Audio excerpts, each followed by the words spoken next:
Hai semua, di video kali ini saya akan membahas tentang emas. Bukan saham emas ya, tapi emas batangan itu. Nah, di di tengah situasi seperti sekarang kan harga emas naik. Diam-diam ternyata Amerika Serikat itu justru senang loh kalau harga emasnya terbang. Nah, mengapa? Jadi kenaikan harga emas ini yang sekarang terjadi pada dasarnya kalau secara ekonomi adalah eh, cermin ketidakpercayaan terhadap US dollar. Ya karena orang nggak percaya US dollar, orang dolarnya dibelikan emas, harga emas naik, dedolarisasi, anything tentang itu menunjukkan bahwa orang tidak percaya sama US dollar. Nah harusnya kalau saya jadi US itu negatif gitu, tapi justru saya senang atau dugaan saya justru mereka senang. Nah konten ini terus terang terinspirasi dari waktu itu saya ketemu dengan seorang investor global. Wah orang hebat sekali lah, dia punya hotel bintang 5 mungkin ya atau bintang 6 I don't know yang cukup historik dan eh, punya dan lokasinya itu di prime area di Eropa, di US dan sebagainya. Nah, sekarang kita balik dulu. Kenapa harga emas naik? Kalau dari pengamatan saya ada tiga alasan. Perang Rusia Ukraina pada waktu itu memicu bank sentral beli emas. Jadi ya namanya Rusia kan setelah perang dia punya RTGS diblok sama US gitu. Jadi pas dia mau transfer nggak ditahan di US. Kemudian pada saat dia beli obligasi US, obligasinya bagi kupon atau jatuh tempo nggak dibayar ke sana.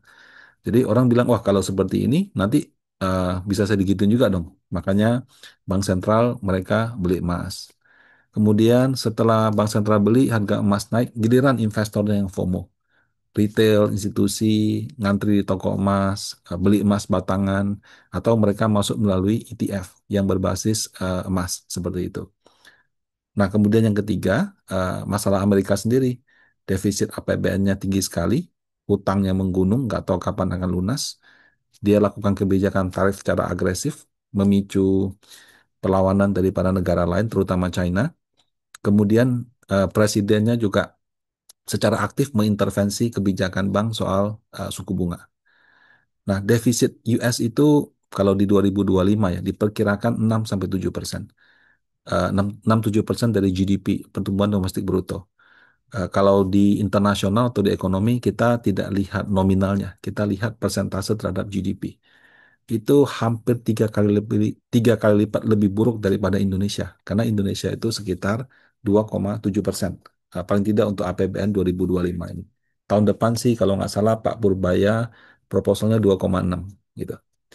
Nah, debt to GDP, total hutang terhadap GDP, itu rasionya 120%. Sekali lagi, investor institusi itu tidak melihat nominal. Yang kita lihat itu apa namanya, lebih ke rasionya.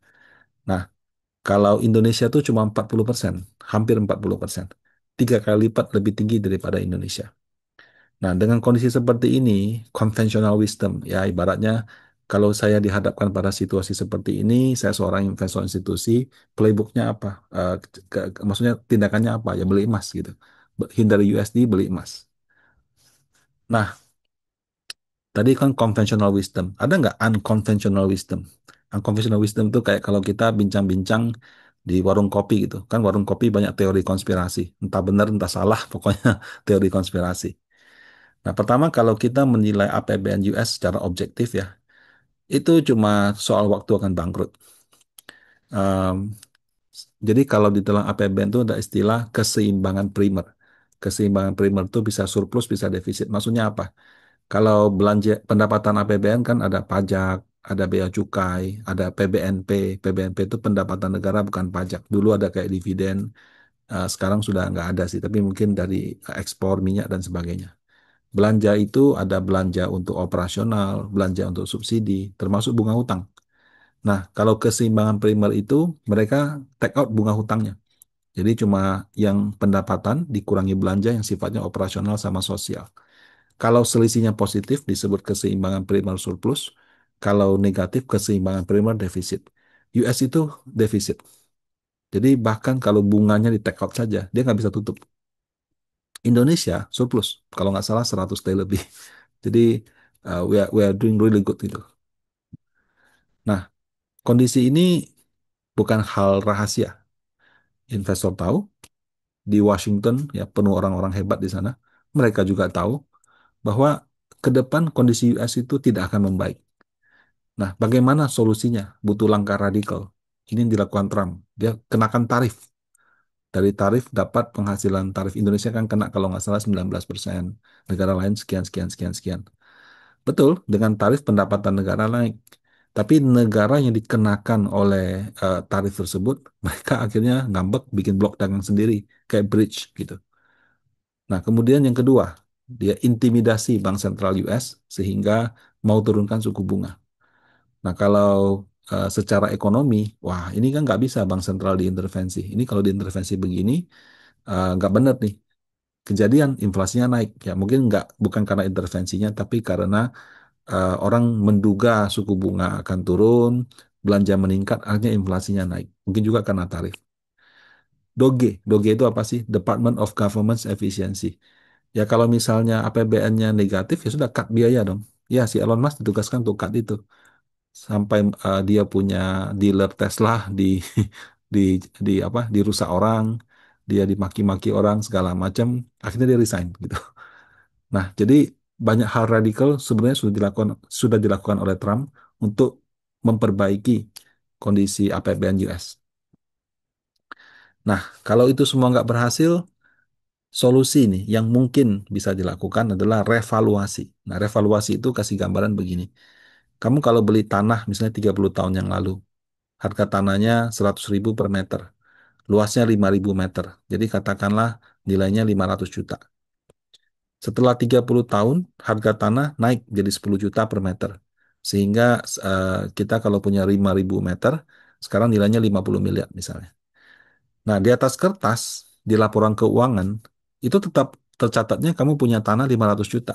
Kenapa? Karena kalau yang namanya aset di dalam neraca atau balance sheet itu dinilai perolehan. Bahkan kalau dia asetnya aset yang didepresiasi ya, kayak mobil, kayak apa, itu berkurang. Kalau tanah nggak ada depresiasinya.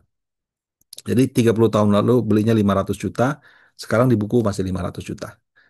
Nah, bisa nggak Pak kita ganti jadi harga sekarang 50 miliar gitu? Bisa. Secara akunting disebut dengan revaluasi. Nah, kalau misalnya dilakukan revaluasi, aset yang tadinya 500 juta jadi 50 M. Ada selisih dong 49,5 M. Jadi asetnya bertambah 49,5 M, apa aktifanya bertambah 49,5, pasifanya juga harus nambah angka yang sama. Itu ditambahkan di equity, namanya agio saham. Agio saham itu tidak dicatat sebagai gain. Jadi laba bersihnya sama, cuma equity-nya bertambah 49,5 M. Nah, kalau dalam konteks pemilik tanah ini bukan perusahaan tapi negara, maka 49,5 M ini akan dicatat sebagai di bagian pasifanya cadangan revaluasi. Ya. Jadi revaluation reserve dan menambah equity-nya pemerintah. Nah, cadangannya kan bertambah tuh. Terus jadi asetnya bertambah, cadangannya bertambah. Nah, atas selisih ini pemerintah punya dua opsi. Satu ya sudah, ini cuma perbaikan akuntansi. Dulu Pak Jokowi pernah lakukan. Jadi kalau nggak salah 2018 sampai 19 kita sempat melakukan revaluasi. Tanah-tanah milik pemerintah, aset milik pemerintah semua di didata, kemudian di revalue sesuai dengan harga terbaru. Waktu itu memang meningkatkan asetnya pemerintah. Tapi sama Pak Jokowi cuma dicatat aja. Sebetulnya dengan membuat aset pemerintah meningkat, secara rating ya kalau dinilai oleh negara lain itu sedikit memperbaiki lah gitu. Nah, atau opsi dua, kita uangkan. Tapi bagaimana cara menguangkannya? Ya, cara menguangkannya ya kita jual sebagian atau jual semuanya. Nggak gampang Bapak Ibu. Melepas aset negara itu ada step by stepnya, ada langkah-langkahnya. Itu butuh persetujuan DPR dan ya akan panjang. Politically itu susah gitu ya. Nah, atau kita mungkin bisa meniru yang dilakukan oleh Amerika Serikat di era Great Depressions ya, depresi besar. Bretton Woods yang suka disebut-sebut anak kripto, uang fiat segala macam, sama Nixon shocks gitu. Nah, ini sedikit sejarah ya tentang keuangan di Amerika. Jadi Great Depression, depresi besar itu terjadi di tahun 29 sampai 33. Waktu itu di tahun 29 ya, pasar sahamnya crash. Orang punya uang hilang gitu. Pengangguran naik 20%. Bukan naik, sorry, di atas 20%. Bayangkan di jalan ada 10 orang, 2 orang pengangguran gitu. Nah, kemudian karena crash semua segala macam deflasi. Harga barang turun, omset perusahaan turun. Jadi nggak mampu bayar hutang. Jadi benar-benar dalam kondisi yang sangat kacau. Kenapa bisa demikian? Waktu itu dolar dijamin emas. Karena jumlah emas terbatas, pemerintah kalau mau cetak dolar nggak bisa. Kenapa? Karena emasnya ditimbun sama masyarakat. Jadi waktu itu mungkin aturan di US, kalau pemerintah Amerika mau terbitkan uang kertas, mau cetak uang kertas, itu harus ada emasnya. Emasnya ditimbun sama masyarakat, jadi pemerintahnya nggak bisa mencetak uang. Nah, di tahun 1933, FDR, Franklin D. Roosevelt, dia ambil keputusan yang radikal. Jadi dia perintahkan rakyat dilarang menyimpan emas. Semua emas wajib dijual ke negara dengan harga 20,67 dolar. Wah, kalau kita bayangkan tiba-tiba presiden bilang, semua orang nggak boleh pegang emas. Harga emas wajib jual ke pemerintah dengan harga 2 juta. Ribetnya entah kayak apa kan. Waktu itu dilakukan. Kemudian bank kan kacau balau, bangkrut. Oke, bank ditata ulang. Kemudian kalau dia mau jalankan, aturannya harus jauh lebih ketat. Kemudian dia menyiapkan Gold Reserve Act. Act itu kalau di US atau di Singapura itu undang-undang 1934. Nah, jadi tahun 1933 dia perintahkan rakyat wajib jual emasnya ke negara. Kemudian apa namanya? 1934 dia membuat undang-undang baru. Emas yang dia beli dari masyarakat di harga 20 dolar, 20,67 direvaluasi di 35 dolar. Nah, itu waktu itu ya menghasilkan keuntungan kira-kira hampir 3 billion US dollar. 3 billion tahun 1934 itu ya banyak sekali. Bayangkan kamu bilang 3 miliar tahun 1930. Wah, itu besar sekali, Bapak Ibu. Tapi kalau 3 miliar 2025, ya it's a good amount of money, tapi kalau dibilang besar sekali mungkin nggak juga gitu. Nah, jadi direvaluasi. eh, nah, revaluasi tersebut kemudian dia masukkan ke dalam akun khusus bernama Exchange Stabilization Fund atau ESF. Nah, eh, keuntungan dari revaluasi ini menjadi dasar bagi Department of Treasury, jadi pemerintah US melalui Departemen Keuangan mencetak uang sejumlah itu. Kemudian dia pakai untuk stimulus ekonomi. Nah, akhirnya Amerika Serikat bisa keluar dari Great Depressions. Nah, kemudian jalan-jalan-jalan, ada Perang Dunia Kedua, kemudian dimenangkan oleh Amerika dan sekutunya. Pada tahun 1944 ada Bretton Woods, konferensi Bretton Woods. Nah, waktu itu 44 negara berkumpul, yang sekutu US ya, berkumpul di New Hampshire kalau nggak salah. Sorry, di Bretton Woods itu nama tempat. Kemudian setelah mereka menang perang Dunia Kedua, mereka ingin membangun kembali sistem moneter global yang stabil pasca perang. Jadi kasarannya US tuh menang perang nih. Dia lagi mau ngambil pampasan perangnya. Nah, disepakati pada waktu itu dolar AS jadi pusat sistem dunia. Ya, dia pemenang perang dunia gitu.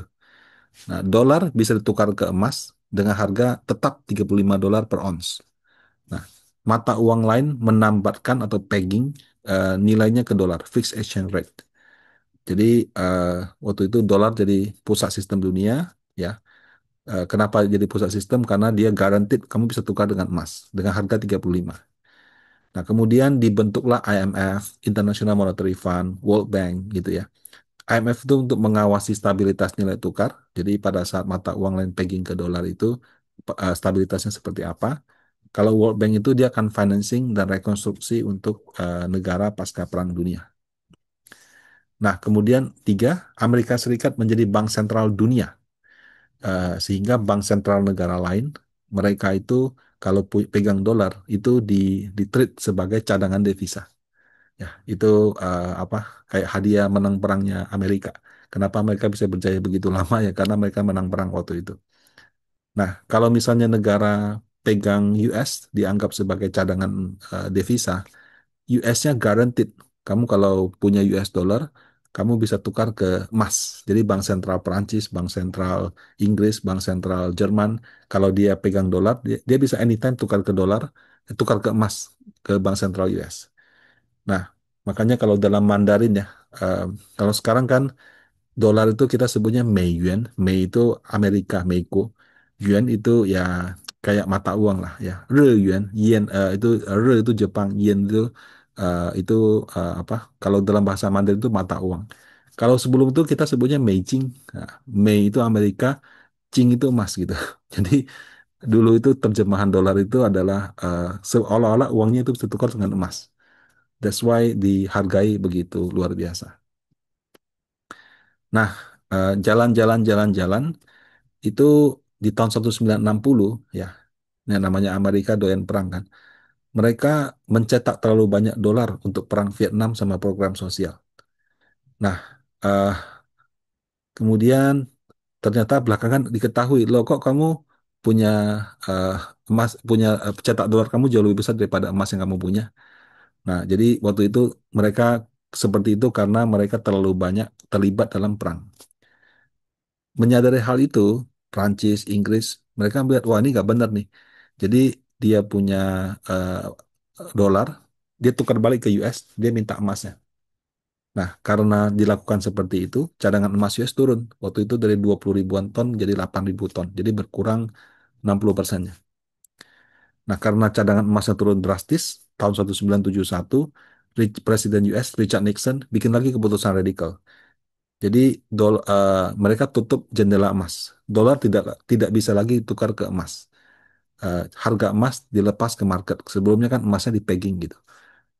Nah, kemudian karena seperti itu, dulu kalau uang dolar harus ada emasnya. Sekarang emasnya nggak perlu lagi sama. Nah, jadi era uang memasuki era uang fiat. Fiat itu kalau dicetak, artinya kita percaya aja sama US dollar itu. Nah, kemudian di tahun 1972, harga emasnya devaluasi dari 35 menjadi 38, 73 dari 38 ke 42,2. Nah, angka ini dari tahun 1973 bertahan sampai sekarang, walaupun harganya sudah di atas 4.000. 4.000 dolar per troy ounce ya. Kalau dalam rupiah 2.500.000 ke atas gitu. Nah, jadi pemerintah US, dia eh, di bukunya, dia mencatat emas, cadangan emasnya itu dengan harga 42,2. Nah, dia punya berapa ton cadangan emas? Pakai data trading economic, eh, US itu adalah cadangan eh, yang terbesar di dunia, 8.133 ton. Dia simpannya di Fort Knox, di di apa New York ada sebagian, di beberapa tempat, tapi utamanya di Fort Knox gitu. Itu kayak salah satu pusat militernya. Nah, kedua terbesar Jerman 3350, Italia 2452, Perancis 2437. Ini semua dalam ton ya Bapak Ibu ya. 2330, Cina 2299. Cina ini dulu nggak sebanyak itu, dia beli emas terus. Ya, Swiss, India, Jepang, Turki. Nah, kita urutan 41, 79 ton. Nah, jadi Amerika tuh punya cadangan emas terbesar di dunia. Nah, 1 ton itu 1.000 kilo. 1 kilo itu 32 troy ounce. Jadi kalau dia punya 8.133 ton, itu setara 261 juta troy ounce. Nah, harga bukunya 42,22 dengan apa? 42 dolar, 261 juta troy ounce itu setara 11 miliar. Kalau misalnya dengan harga sekarang 4195 itu setara 1,1 T. Selisihnya berapa? Itu ada keuntungan sekitar 1,08 triliun. Nah, apakah Trump akan memanfaatkan ini? Dia sih sudah senyum lebar aja gitu ya. Eh, nah, defisit APBN di 2025 di US ya, itu diperkirakan sekitar 1,9 triliun. Kalau misalnya Trump dia tiru FDR di tahun 1933, dia lakukan revaluasi, dia bentuk ESF, nah maka eh, kira-kira dia punya defisit langsung tinggal setengah gitu. Kenapa? Karena dari selisihnya dia bisa cetak uang tanpa tanpa resiko seperti itu. Nah, kalau harga emas makin tinggi gimana? Saya coba simulasi. Kalau 5.000 dolar itu 1,3, 7.500 APBN dia surplus untuk 1 tahun. Kemudian 10.000 2,6, 20.000 5,2. Nah, Trump butuh berapa? Masa jabatan presiden itu kan 4 tahun. Kalau misalnya harga emas 20.000, Ya, mungkin 3,5 sampai 4 tahun Amerika punya defisit itu surplus gitu. Dia akan dikenal sebagai presiden terhebat sepanjang sejarah Amerika yang satu-satunya mampu membuat APBN-nya surplus kalau dia lakukan gitu. Nah, konsep revaluasi harga emas ini sekali lagi ini teori konspirasi warung kopi. Tidak ada dasarnya, bisa benar bisa salah ya. Terakhir kali dijalankan tahun 1933. Saya belum lahir, orang tua saya juga belum lahir. Mungkin itu kakek-kakek nenek kita gitu. Dan berhasil menyelamatkan US dari Great Depressions. Nah, kalau mau dilakukan pertanyaan pertama, apakah Trump mengakui negara mereka dalam kondisi Great Depressions? Yang artinya dia tidak becus. Ini masalah harga diri. Nah, atau dia udah jalankan aja gitu. Karena harus ada triggernya dong. Kenapa kamu lakukan revaluasi? Karena ada satu Great Depression gitu kan. Kayak contoh waktu itu kan kondisinya kacau balau gitu. Nah sekarang dibilang kacau, Trump terima gak? Enggak, dia kan selalu bilang Make America Great Again. Jadi bisa untuk melakukan revaluasi itu dia butuh alasan. Nah, tapi ya namanya Trump gitu kan, dia selalu membuat gebrakan-gebrakan yang kadang-kadang tidak bisa kita duga. Nah, apakah akan dilakukan? Ya, let's see. Yang jelas semakin tinggi harga emas, semakin buruk kondisi APBN US, itu akan trigger Trump untuk try to do that. Dan mungkin Cina tahu, makanya dia beli emas kayak orang gila gitu. Nah, demikian pembahasan saya kali ini. Semoga bermanfaat. Kalau ada komentar atau saran, boleh di kolom chat. Terima kasih.